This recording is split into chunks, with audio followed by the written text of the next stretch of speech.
O Mundo da Paz, União Soviética e as Repúblicas Populares, Jorge Amado. Para Zélia, companheira de viagem. Aos meus amigos soviéticos, nas pessoas de Alexandre Fadeel, It Ehrenburg, Alexandre Korneichuk, Fedor Kelin e Nikotai Gabinsky. Aos meus amigos das democracias populares, nas pessoas de Ludmir Sivny, Jan Droda, Jaroslav Kuchalek, Jerzy Borissa, Akaria Stanku e Lon Wittner. Nota.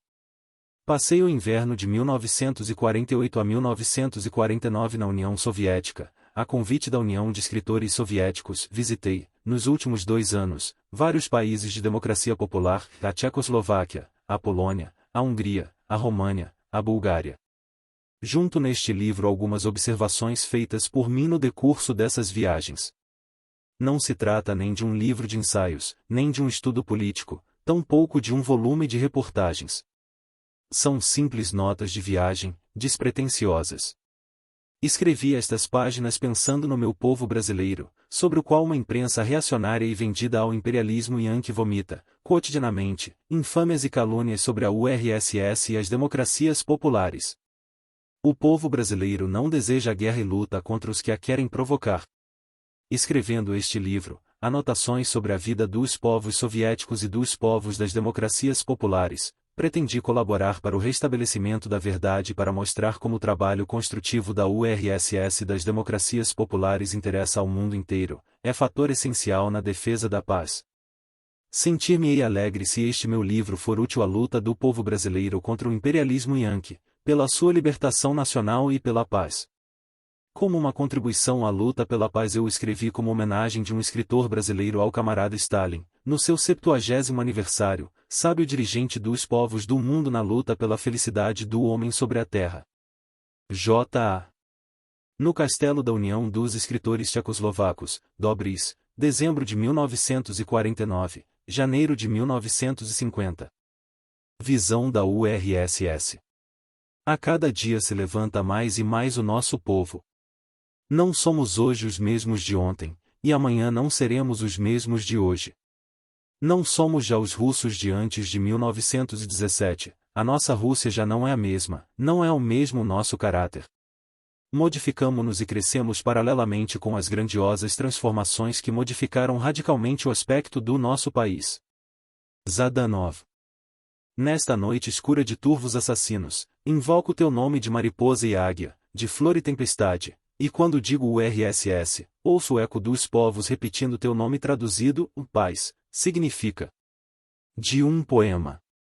A estrela vermelha sobre Berlim. Vamos sonhar sem dormir. Na porta do pequeno hotel boêmio de Paris, em frente à Sorbonne, abraçamo-nos, entre risos, o romancista argentino Alfredo Varela e eu. Ele partia para o aeródromo de Le Bourget onde devia tomar o avião para Praga, eu seguia para o aeródromo de Orly. O destino do meu avião era Moscou. Riamo-nos porque há 5 dias Varela saía todas as manhãs do hotel, num táxi, para o aeroporto e retornava ao meio-dia. A névoa, como um lençol pesado e úmido sobre a cidade, impedia a partida dos aviões. Até Moscou, disse-lhe eu, pois ele devia reencontrar-me na URSS, dentro de um mês, após sua visita a Praga e a Sofia. Até aqui mesmo, ao meio-dia, e respondeu rindo entre a densa névoa vermelha que nos circundava. Eu ria e pilhariava, mas, em verdade, devo confessar que a emoção da viagem me embargava, sentia-me nervoso e impaciente, o destino da minha viagem era a URSS, sonho acalentado durante anos e anos, desejo sempre renovado no andar dos tempos. Bastante tenho viajado e o hábito endurece a pele e torna o coração pouco acessível às emoções. Mas não é todo dia que se parte para Moscou e eu quase odiava o broilar de baixo sobre a cidade, ameaça a decolagem dos aviões. Enquanto esperávamos no aeródromo de Orly, ao lado do grande aparelho soviético, que o tempo melhorasse, toda a alegria dessa viagem me possuía e eu pesava o que a União Soviética significa, nos dias de hoje, para todos os homens que amam o progresso, a cultura e a humanidade. Há quase 20 anos pela primeira vez, voltei meus olhos para o novo mundo que se constrói ao leste e desde então não deixei de fitá-lo com esperança e com amor. Eu era naquela época um jovem de 18 anos que iniciava sua vida de escritor. O inconformismo que marcava a geração surgida com a Revolução de 30, fazia-me buscar o farol pelo qual me orientar. Um contato inicial com moços da juventude comunista me fez perceber o longínquo brilho da estrela vermelha sobre o Kremlin. Por uma estrada, nem sempre fácil e cômoda, mas sempre segura e justa, marchei desde então, no rumo traçado por essa luz solar, criadora de vida, educadora de homens. Pensando na imensa ação moral da URSS sobre o nosso tempo, em sua tão altamente fecunda influência sobre os homens de todo o mundo, viajei de Paris a Berlim nessa tarde de neblina. O avião soviético era cômodo e de absoluta estabilidade. Os passageiros riam, conversavam, comiam. Amáveis, deram-nos comida e bebida. A névoa nos cercava e só quando já descíamos sobre o aeródromo militar de Berlim, enxerguei a grande estrela vermelha sobre suas torres.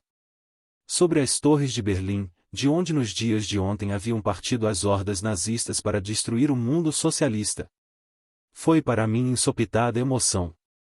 Era a certeza da força invencível do mundo que Lenin e Stalin haviam criado, do mundo pelo qual lutamos em nossa pátria. Era a afirmação de que nenhuma força pode destruir o futuro do homem, de que o passado, os restos de um podre mundo capitalista, jamais poderá vencer o presente soviético. Ali, plantada sobre a orgulhosa cidade onde o capitalismo construirá seu bastião mais feroz, erguia-se a estrela dos trabalhadores, a estrela da paz e da esperança do homem, a estrela do comunismo. Assim vi nessa tarde de dezembro, fria de inverno, coberta de neblina, a cidade de Berlim, libertada pelo Exército Vermelho, 3 anos antes, da escravidão nazista. No avião pensara na URSS, na sua importância para todos nós, milhões e milhões espalhados pelo mundo, militantes do progresso e da felicidade do homem sobre a terra. Pensar em quanto são vastos os seus limites, não apenas os geográficos, que vão das regiões polares ao centro da Europa, das montanhas do Cáucaso ao mais profundo da Ásia, mas aqueles que passam pelo coração de cada homem decente, em qualquer país do mundo, por mais distante que ele se encontre das muralhas do Kremlin. Recordei certa noite, em Paris, pouco depois da minha chegada do Brasil, entramos, eu e um amigo também comunista, num bistrô do Quartier Latin. Na mesa em que nos sentamos conversavam 2 jovens. Uma delas tinha o ar triste e preocupado, a outra procurava animá-la. Entabulamos conversação e pouco depois falávamos sobre as eleições italianas, assunto que apaixonava Paris, em março de 1948. O meu amigo era jornalista e sondava as jovens. Desejava sua opinião sobre o possível vencedor do páreo eleitoral italiano, a Frente Popular ou os democratas cristãos? Uma das moças, loira e decidida, falou. Não sei se a frente vencerá, mas espero que vença. A outra, antes tão triste, confirmou. Eu também. A conversa se estendeu, em breve sabíamos que éramos os 4 comunistas, e a moça loira disse à sua amiga triste. Tu vês, não há por que temer. Nós somos milhões e milhões sobre toda a face da terra. Milhões e milhões, muito mais do que pensamos. E nos explicou que ela era norueguesa, jornalista, militante do Partido Comunista da Noruega, mas sua amiga era norte-americana, chegada recentemente dos Estados Unidos e desesperada com o ambiente de neurose de guerra que o governo de Truman cria em seu país. Faltava-lhe confiança, vivia num estado de superexcitação nervosa. Mas agora, ante aqueles homens de terras tão distantes, comunistas eles também, nas vésperas das eleições italianas, ela reencontrava a coragem e a confiança. Milhões e milhões sobre a face da terra. Muitas vezes tenho pensado nessa frase, principalmente quando leio a imprensa burguesa, cheia de provocações de guerra. Milhões e milhões de simples homens que guardamos, nós também, a integridade da URSS, milhões e milhões prontos a impedir que a ataquem, prontos a lutar com unhas e dentes contra os que ousarem, mais uma vez, violar sua vida de trabalho e construção. A invencibilidade da União Soviética reside no seu sistema de governo, na sua economia socialista que transformou a vida e o homem, no apoio incondicional dos seus filhos, dos cidadãos soviéticos, guardas ciosos da nova sociedade, no patriotismo de novo tipo que ali nasceu, na força dos seus soldados, aviadores, marinheiros, mas também na solidariedade mundial dos povos, daqueles que, nos países das democracias populares, marcham para o socialismo e daqueles que, nos países capitalistas, lutam contra governos reacionários, no ardente amor dos trabalhadores de todo o universo. Não há sentimento mais nobre nos dias de hoje, no coração de qualquer homem, que o amor pela União Soviética. O amor pela União Soviética é como que o resumo grandioso de tudo que o homem pode amar sobre a Terra, o resumo de todos os grandes sentimentos, dos mais nobres e mais puros.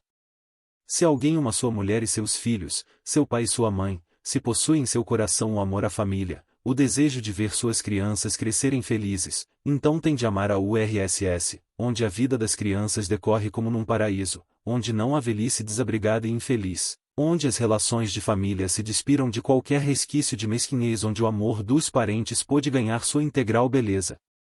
Tem de amar a URSS que libertou os pais das cotidianas preocupações sobre o futuro dos filhos, sobre como cobrir os gastos de sua educação, da sua alimentação, que tornou mais fortes e profundos os laços que formam a família. E que dizer do patriotismo? Não sei como se possa conceber nos dias de hoje um verdadeiro patriota que não ame ao mesmo tempo, com entranhado amor, a União Soviética. Sei bem que existem homens que condenam esse amor à União Soviética como se ele representasse uma traição à pátria. Eu mesmo me vi assim acusado na imprensa brasileira e creio que esse foi um dos pretextos usados para expulsar da Câmara dos Deputados a mim e aos demais camaradas que representavam, no parlamento, os trabalhadores do Brasil. Dizem que nós substituímos o amor à pátria pelo amor à União Soviética, que a miramos como nossa verdadeira pátria.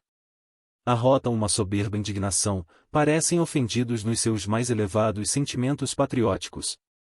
Mas, quem são esses homens? Que atitude têm eles perante os grandes problemas de nossa pátria? Como se revela o seu tão alardeado e pundonoroso patriotismo? Por que odeiam eles a URSS? Por que temem e caluniam os homens que a amam? Por que insultam e perseguem os comunistas? Nós sabemos quem são esses homens. São os que, em nossa pátria, e essa realidade se repete em todos os países capitalistas, possuem os meios de produção, possuem as grandes extensões de terra, dominam o governo, dirigem os negócios públicos. Para julgar da qualidade do seu patriotismo, basta lançar um olhar sobre o Brasil, sobre a nossa dramática realidade. Esses pudicos patriotas que condenam nosso amor à União Soviética, são os mesmíssimos homens que não se pejam de afirmar publicamente a necessidade de limitar a nossa soberania nacional para melhor facilitar a dominação do imperialismo americano, são os ladrões que vendem descaradamente nossa pátria nos balcões de Wall Street, os que entregam nossas riquezas, patrimônio de todo o nosso povo, às potências estrangeiras, os que desejam dar nosso petróleo a Standard Oil e nossas bases aéreas navais às tropas norte-americanas, os que humilham nosso exército ao querer impor-lhe o comando de generais yankees, os que mantêm nosso povo na miséria e no analfabetismo, os responsáveis pelo nosso atraso como nação, pelas desgraçadas condições de vida do nosso povo, pela mortalidade infantil espantosa, pelo alarmante índice de tuberculose, pelo impaludismo e pela lepra, que comem o nosso interior, são os homens do poder executivo, do parlamento, de uma justiça de classe, são os senhores de terra e os tubarões do lucro extraordinário. A esses senhores para quem pátria se confunde com o seu estômago, em cujo estranho dicionário patriotismo é sinônimo de negociata e de egoísmo, a eles, realmente, deve ser incômodo e mesmo aterrorizador que existam no Brasil centenas de milhares de homens para quem patriotismo significa outra coisa, milhares e milhares de homens que sabem ser hoje a União Soviética a maior e melhor garantia da independência e do progresso de todos os povos e de todas as pátrias. A grande Revolução de Outubro modificou a fisionomia do mundo. Não apenas num sentido geográfico e político, mas também num sentido moral. Após a tomada do poder pela classe operária numa sexta parte do globo, após o lançamento dos alicerces de uma sociedade nova, socialista, muitas palavras, assim como diversos sentimentos, adquiriram uma outra significação mais profunda. À luz dos fuzis revolucionários, deflagrados nas madrugadas de 1917, em São Petersburgo, os povos puderam ver, sob uma claridade antes desconhecida, uma série enorme de coisas. pode-se afirmar que jamais, no correr dos tempos, nenhum fato histórico educou, tão rapidamente, tamanhas massas humanas, como a grande revolução de 1917 e a construção do socialismo nas terras soviéticas. Também o termo patriotismo adquiriu uma nova e mais alta significação.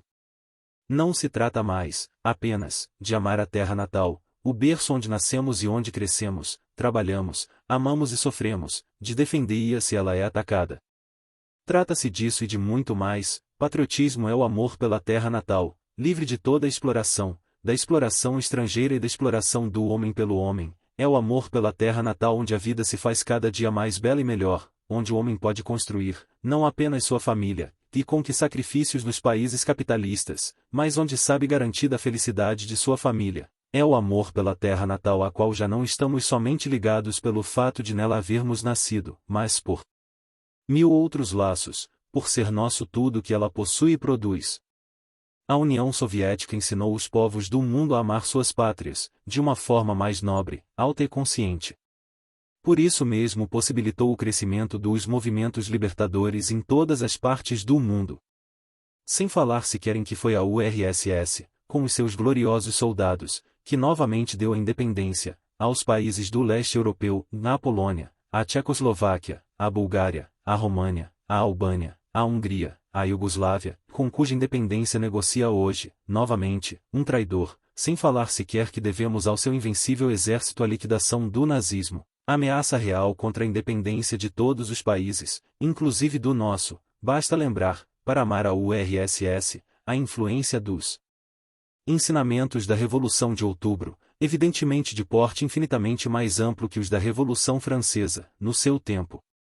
Houve um tempo, quando a burguesia ainda era uma classe em ascensão, em que os homens mais progressistas de nosso país, os que, como Tiradentes ou Castro Alves, amavam a liberdade, o progresso e a pátria, falavam da França com um carinho semelhante àquele com que hoje falamos da União Soviética, que falavam da França como da sua segunda pátria. Também os homens da corte portuguesa condenaram e executaram Tiradentes, também os lacaios de Pedro II, os senhores de escravos, acusaram de inimigos da pátria aos que saudavam na França revolucionários generosos sentimentos novos, a marcha inevitável da história da humanidade no sentido do progresso. Também, naquele tempo, os avós dos Dutras de hoje perseguiam como inimigos da pátria os que estendiam os ouvidos aos ensinamentos da Revolução Francesa. Mao Tse-tung, o chefe do povo chinês, em sua luta libertadora, escreveu num artigo recente que, realmente, a União Soviética havia auxiliado a vitoriosa Revolução Chinesa. Mas, acrescentava ele, não a auxiliou nem com armas, nem com soldados. Deu-lhe, em verdade, um auxílio muito maior ao dar ao povo chinês, com a Revolução de Outubro e a construção do socialismo, o conhecimento da doutrina de Marx e Engels, de Lenin e de Stalin, ao armar o imenso povo chinês, até então impotente em sua escravidão, do conhecimento da teoria revolucionária do proletariado e da experiência das realizações da classe operária no poder. Como imaginar um chinês, seja ele um operário de Pequim, um estudante de Xangai ou um camponês de um povoado perdido, hoje livre da exploração de uma casta feudal que entravava a marcha do país, livre da exploração imperialista que fazia da independência da China uma sangrenta ficção, livre da podre clique governante de Chiang Kai-shek? Como imaginar um cidadão chinês que não ame a União Soviética, a fraternal vizinha de sua pátria, em cujo exemplo o povo chinês encontrou a inspiração e a força motriz da sua luta libertadora? Eis que esse exemplo da China é particularmente interessante e útil para o Brasil, cujos problemas, como nação, tanto se assemelham aos do grande país asiático.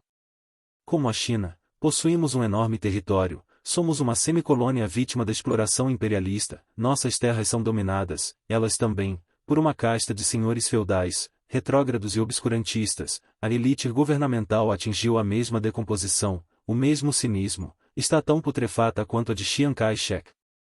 Também na China os comunistas e todos os homens progressistas que amam a União Soviética foram acusados, pelos chefes do Kuomintang, de inimigos da pátria, também contra Mao Tse-tung, como hoje no Brasil contra Luiz Carlos Prestes, foi lançada a pecha de traidor, de vendido ao ouro de Moscou, ao imperialismo soviético. Como os seus parceiros brasileiros e os de todo o mundo capitalista, os reacionários chineses, serviçais do imperialismo Yankee, não encontram outra defesa às acusações dos patriotas senão taxar os comunistas de agentes do imperialismo soviético. A calúnia, como método de defesa, é a única coisa que lhes resta. Com isso se propõem a separar os comunistas das grandes massas populares, semear entre elas a confusão, prevenir-lhes o espírito contra a URSS.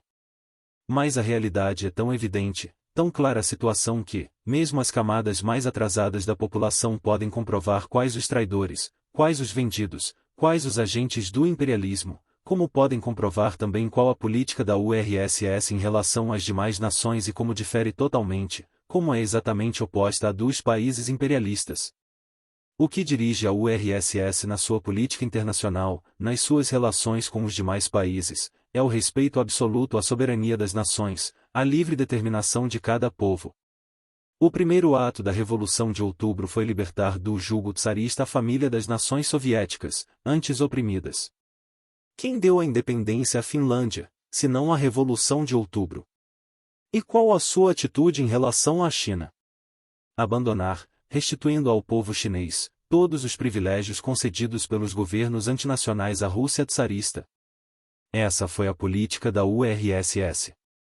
E depois, quando os exércitos soviéticos entraram na Manchúria para expulsar os invasores japoneses, na última grande guerra, não se aproveitaram da sua condição de aliados vitoriosos e mais fortes para impor ao povo chinês nenhuma espécie de opressão econômica, política ou militar.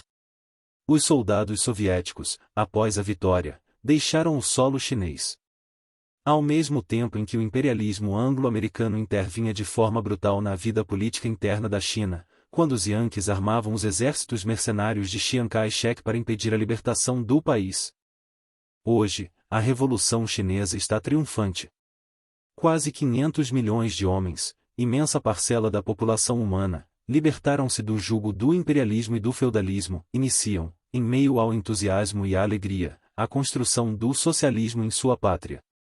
Hoje, uma nova China, distante daquele velho país considerado a mais antiga flor da decadência humana, considerado o habitat de uma informe massa de gente sem vontade e sem possibilidades, pasto para todos os apetites imperialistas, uma nova China, respeitada, poderosa, jovem, entusiasta, magnífica de poder criador e larga de todas as perspectivas, forte de um povo capaz de sacrifícios e de heroísmo, armada de soberba vontade, se eleva, criada pela mão dos comunistas, pela mão daqueles que amam a União Soviética, daqueles que aprenderam, com a URSS, a amar de uma forma superior à sua pátria.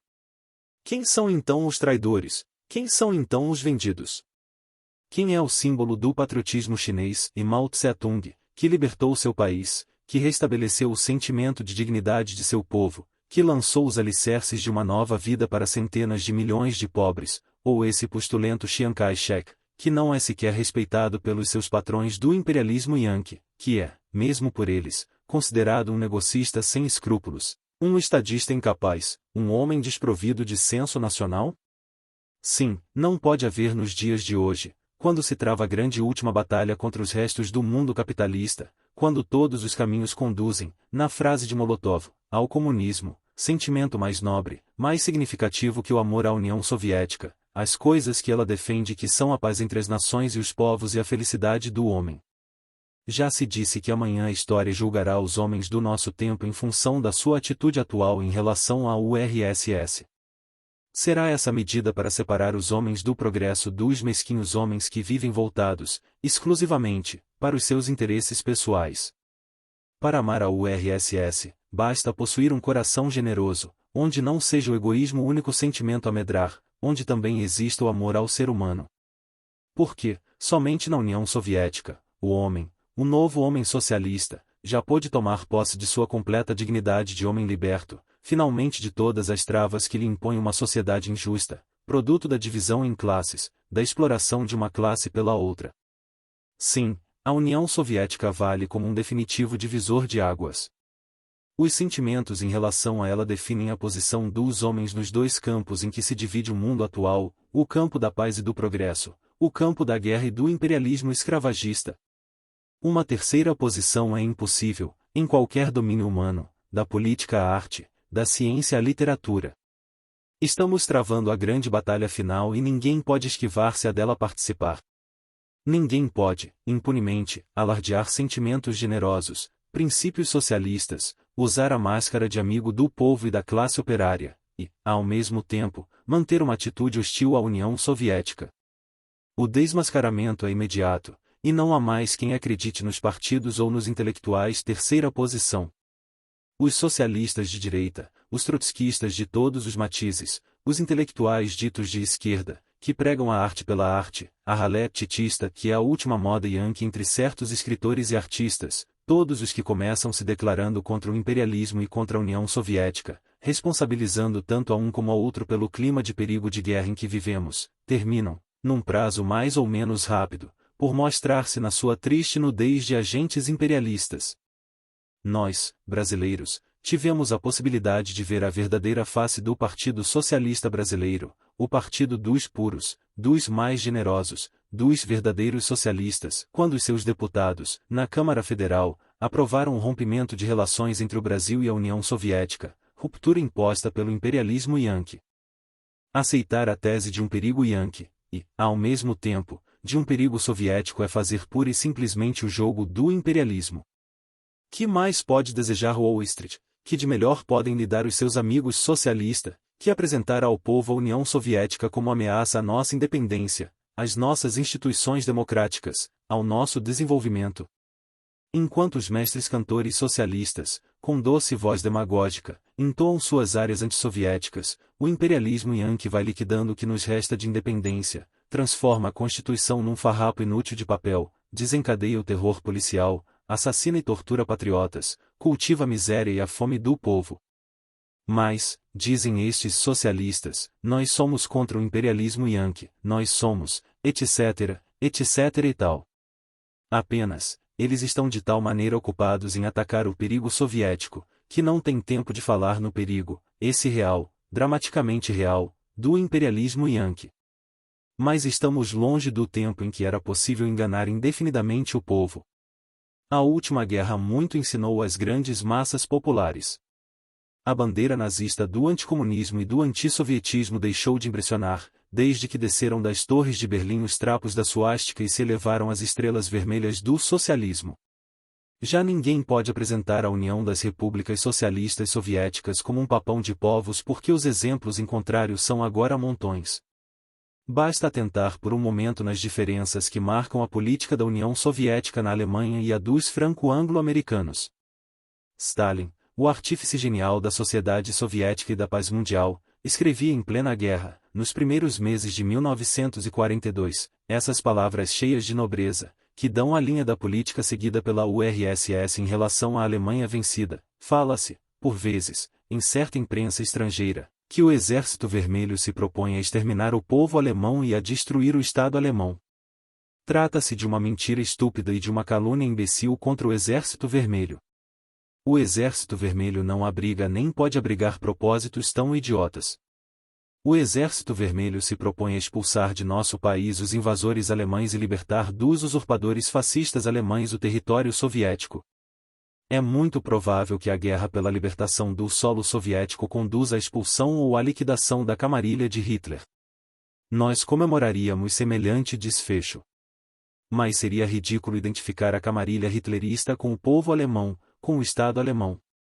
A experiência histórica nos diz que os Hitler vêm e vão, enquanto que o povo alemão e o Estado alemão permanecem. Essas palavras, de tão nobre conteúdo e de tão profunda beleza, só o chefe de um Estado socialista, só o chefe da União Soviética as poderia escrever. Porque só um Estado socialista não tem, como afirmou Stalin em outra ocasião, nem pode ter objetivos de guerra, como a conquista de territórios de outros países ou a submissão de outros povos. Aí temos, hoje, a Alemanha dividida e essa cidade de Berlim, em cuja noite hibernal vejo brilhar a estrela vermelha da vitória soviética, sua antiga capital, ocupada por tropas de 4 nações, de 3 nações capitalistas e da grande nação socialista. Acordos foram estabelecidos, em reuniões internacionais, que todos os povos do mundo saudaram, naqueles dias, então, plenos de esperança, em Potsdam, em Yalta e Teherã, sobre a sorte futura da Alemanha. Sua desmilitarização, sua democratização, sua unidade foram os objetos desses acordos e os governos dos 4 países assumiram perante a humanidade golpeada pela guerra a responsabilidade de cumprir e honrar tais compromissos. Deles tem feito a União Soviética o guia da sua política em relação à Alemanha. A sua antiga zona de ocupação, hoje República Democrática Alemã, foi realmente desmilitarizada, foi realmente democratizada, através de profundas reformas que arrancaram o poder econômico e político à casta que concebera o nazismo, e em nenhum momento deixou a URSS debater-se pela unidade da Alemanha. Se esta ainda não se realizou, a culpa é evidente e clara das potências ditas ocidentais. A trizona, ocupada pelos franceses, ingleses e americanos, sob a direção destes últimos, não foi democratizada. Os nazistas são os homens do poder. O Estado separatista ali criado pelo imperialismo anglo-americano é uma pobre caricatura de democracia, onde os velhos nazistas mais responsáveis têm todos os direitos e onde os trabalhadores se encontram numa semi-legalidade política. Novamente trata o imperialismo de rearmar esse Estado alemão fantoche, criando divisões que, segundo os desejos de Truman, devem lutar ao lado dos filhos do povo francês, dos filhos do povo inglês, do belga, do italiano, contra a União Soviética, libertadora da Europa. Nem democratização, nem desmilitarização, nem unidade. A todas as propostas unitárias da URSS, o imperialismo respondeu com a criação do Estado separatista de Bonn. Estado sem nenhuma independência real, Estado da revanche, da guerra, da ressurreição do nazismo com todo o seu cortejo de crimes, da discriminação racial, aliás tão ao gosto Yankee, o ódio à cultura, a injustiça social, os campos de concentração e de morte. Quem é o papão de povos? Quais os provocadores de guerra? O país socialista que saúda, na magistral carta de Stalin a Wilhelm Pieck e a Otto Grotewohl, chefes do Estado alemão democrático, numa Alemanha democrática e unida, aliada à URSS, a estabilidade da paz no mundo, ou os chefes do governo Yankee, que, com a cumplicidade antinacional dos governos francês e inglês, rearmam a Alemanha Ocidental, que novamente entregam os fuzis do crime aos mesmos nazistas de ontem? É idiota querer tapar os olhos do povo quando é tão claro o brilho do sol. Toda a imensa massa de calúnias e injúrias antissoviéticas que é a matéria-prima dos jornais, dos rádios, do cinema, da literatura dos países capitalistas, não pode modificar o sentimento de respeito e de amor dos povos pela União Soviética. Os povos do mundo sabem que, se não estão hoje gemendo sob o chicote de Hitler, o devem aos inimagináveis sacrifícios, ao heroísmo impar dos povos soviéticos, sabem que o mundo foi libertado do nazismo pela indomita decisão do Exército Vermelho, apesar de todas as manobras criminosas dos Churchills e dos Chiang Kai-sheks. Mas, para o imperialismo agressor e guerreiro, a luta ideológica contra a União Soviética, a tentativa de modificar o sentimento dos povos em relação a ela, é uma necessidade. Desde o memorável dia em que Lenin proclamou o Estado soviético, não houve preocupação maior para todos os donos da vida e do mundo, que o ataque à URSS, sob qualquer forma, da calúnia à invasão armada, o desejo cego e desvairado de querer varrer do mapa a nova esplêndida realidade socialista, exemplo para todos os explorados do mundo. Uma vil conspiração contra a existência mesma do Estado socialista se formou, no dia seguinte àquele em que a URSS nasceu de entre o sangue e o sofrimento. Contra o poder dos trabalhadores se uniram, por cima das suas insuperáveis contradições, os homens de dinheiro de toda a terra. Com suas mãos criadoras, Lenin plantara, nos dias fecundos de outubro, a árvore do Estado socialista. A revolução era então como um frágil infante, mas o seu berço de trapos estava guardado pelos braços dos trabalhadores das fábricas, os que não têm nada que perder e tudo que ganhar com o socialismo, estava guardado pelas mãos calosas dos antigos servos da terra, agora donos da terra na imensa extensão da nova república. Estava guardado e defendido por homens tais como nunca jamais o mundo havia visto semelhantes, os comunistas bolcheviques, os filhos mais conscientes e capazes da classe operária, e, à sua frente, encontravam-se dois gênios, Lenin e Stalin. Contra o frágil berço da criança que era a revolução, se atiraram as tropas agressoras da coalizão capitalista, rapidamente formada para liquidar o perigo de um mundo mais justo surgido no leste. A batalha foi sem tréguas e sem quartel. Para os banqueiros, para os fabricantes de armas, para os donos dos latifúndios, para todos os que exploram o homem e seu trabalho, Aquela era uma tarefa fácil ao mesmo tempo que necessária. Tratava-se de limpar o mundo daquele grupo de homens rudes e barbudos que ameaçavam o sossego dos milionários. O erro maior de todos os reacionários, de todos os dirigentes, partidos e regimes capitalistas é não acreditar no povo. O povo, e antes que tudo, os trabalhadores, não conta para eles. Sua teoria é das elites, e no povo eles veem apenas massa amorfa e incapaz. Pensaram que era somente liquidar um punhado de rudes revolucionários. Não enxergaram nem o gênio atrás dos bigodes e barbas hirsutas dos dirigentes bolcheviques, nem o povo que os apoiava, a massa de trabalhadores que não era nem amorfa, nem incapaz, que se transformou nos germes iniciais daquela força militar, hoje sem parelha no mundo Exército Vermelho. À margem do rio Volga existe uma cidade antigamente chamada Tsaritsyn. Sua história é bela como uma legenda antiga, é heroica cor no som de uma clarinada. Foi ali que Stalin barrou o caminho das tropas invasoras em 1918. Os comunistas, ao contrário dos capitalistas, acreditam no homem, acreditam nos trabalhadores, acreditam no povo e contam com ele nos seus cálculos políticos e militares. Os trabalhadores souberam defender a frágil criança que era a revolução, souberam garantir o crescimento do arbusto que era então o Estado soviético. Tsaritsyn deixou de se chamar assim, ganhou um nome simbólico de vitória, Stalingrado. As fábricas, as chaminés das usinas, nela se elevaram e em todo o país soviético. Novos campos nasceram, e já não eram terras de um nobre devasso e rico, era a agricultura socialista dos kolkhozes. O arbusto cresceu em árvore de sombra e frutos magníficos, e o vento levou aos quatro cantos do mundo as histórias de um país onde só o trabalho conta, as canções que dizem da felicidade do homem realizada. Gigante imenso é o meu país. Não há no mundo terra onde o homem seja mais feliz. Assim, os capitalistas que fizeram a primeira intervenção contra a União Soviética, nos dias iniciais da Revolução, rapidamente tiveram que se dar conta de um estranho fenômeno: o campo de luta não se limitava mais às fronteiras geográficas do novo Estado. O campo de luta estava no seio de todos os demais estados. Os trabalhadores, todos os homens progressistas, saudavam o nascimento do Estado soviético como um gigantesco passo do ser humano na sua evolução, e se dispunham a defendê-lo. No momento mesmo em que nasceu a URSS e a conspiração capitalista contra sua existência, nesse momento também nasceu a solidariedade internacional dos trabalhadores para com ela, para com a pátria dos trabalhadores. Sob o comando de André Marty, os marinheiros franceses se recusaram a atacar, no porto de Odessa, a jovem República Soviética. Greves de protesto contra a intervenção abalaram todo o mundo. Ao mesmo tempo em que, do seio generoso de outubro, nasciam em distantes países, como o Brasil, os movimentos operários. Nem a derrota da primeira intervenção, nem o assombroso crescimento do novo Estado, terminaram com as esperanças dos que o desejavam destruir. Enquanto preparavam Hitler e seus exércitos, os mesquinhos donos da vida se empregaram na ignóbil tarefa de insultar e caluniar a URSS.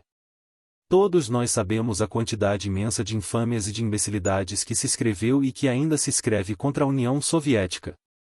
Desde as histórias ridículas de comunistas se alimentando com carne tenra de criancinhas, até as afirmações do Vaticano sobre a falta de liberdade religiosa, desde os folhetins sobre as deportações em massa para a Sibéria, até as histórias da liquidação intelectual e física de escritores como Ehrenburg e músicos como Shostakovich.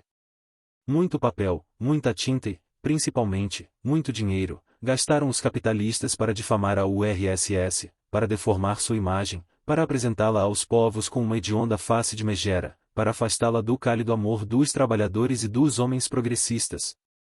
Também essa campanha fracassou. Mais poderoso que esse oceano de infâmias foi o resplendor da verdade, e o amor dos povos para com a URSS só fez crescer no andar dos tempos. Amor que se afirmou, antes que tudo, no fortalecimento do movimento operário em todo o mundo, na ampliação da luta pelo socialismo em todos os países. Os povos não podiam ficar indiferentes às realizações sociais do novo regime, às vitórias do socialismo na elevação do nível de vida dos povos soviéticos, a milagrosa industrialização de um país antes dos mais atrasados, a difusão da cultura numa extensão e profundidade como não se vira antes. E não podia tampouco ficar indiferente à franca política internacional da URSS, de mão estendida a todos os demais estados para a defesa da paz, para uma leal convivência. Os dirigentes comunistas afirmaram sempre a possibilidade da coexistência pacífica dos regimes socialista e capitalista. Os povos puderam pesar e julgar da política de paz da URSS e da política de guerra dos países capitalistas, quando se levantou contra a humanidade a ameaça do nazismo. Quando, na Liga das Nações, Litvinov, em nome do governo soviético, propunha garantir a paz através da Aliança das Nações Democráticas, quando Stalin afirmava a Gottwald, para que ele o repetisse ao presidente Benes, que a URSS estava disposta a defender a independência da Tchecoslováquia, mesmo que a França não cumprisse com as cláusulas do acordo que obrigava a URSS. Nesse mesmo momento, Chamberlain e Daladier vendiam a Tchecoslováquia, negociavam com sua independência, alimentavam a máquina de guerra de Hitler, na esperança de que os exércitos alemães pudessem destruir o Estado soviético. Os povos do mundo ouviam e entendiam. Foi por isso que uma onda de tamanha emoção atravessou todo o universo no dia em que, representante da vontade de todos os reacionários do mundo, Hitler invadiu a União das Repúblicas Socialistas Soviéticas. O coração do mundo pulsou com a URSS. A mim, que não entendo de operações militares, contador de histórias, que jamais soube fazer outra coisa em sua vida, não eram somente os comunicados e as ordens do dia que me davam a certeza da vitória. Para mim, a certeza da vitória do Exército Vermelho sobre os exércitos nazistas provinha, antes de tudo, da consciência de que o passado não pode vencer o futuro, de que um exército socialista, produto de uma sociedade superior, não pode ser vencido pelas forças de guerra de uma sociedade para a qual já não existe lugar no mundo, uma sociedade em decomposição, cujos objetivos são mesquinhos e inconfessáveis. Jamais poderei me esquecer de certa moça que conheci em Montevidéu. Ela chegara fugida da Europa em guerra. Sua beleza loira era carregada de melancolia, sua família fora destruída pelo nazismo.